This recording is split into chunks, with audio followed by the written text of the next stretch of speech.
Τι είναι αυτό? Ένα σπουργίτη.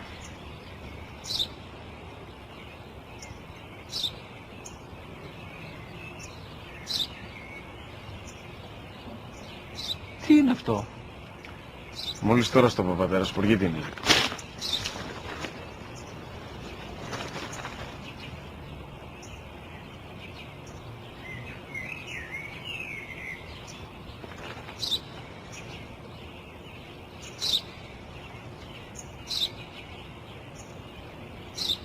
Τι είναι αυτό? Ένα σπουργίτη είναι, πατέρα. Ένα σπουργίτη. Σπου-γι-τι!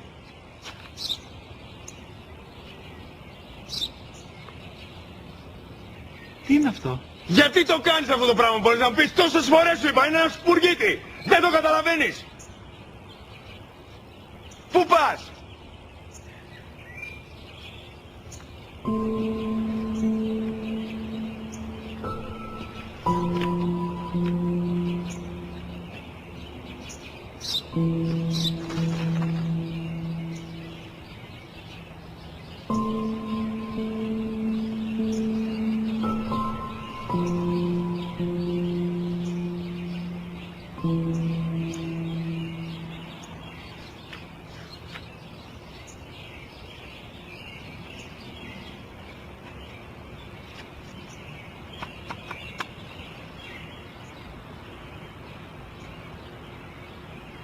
Δυνατά.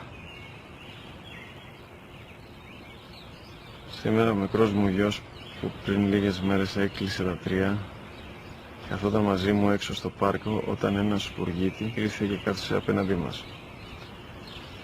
Ο γιος μου με ρώτησε 21 φορές τι ήταν αυτό και του απάντησε και τις 21 φορές ότι ήταν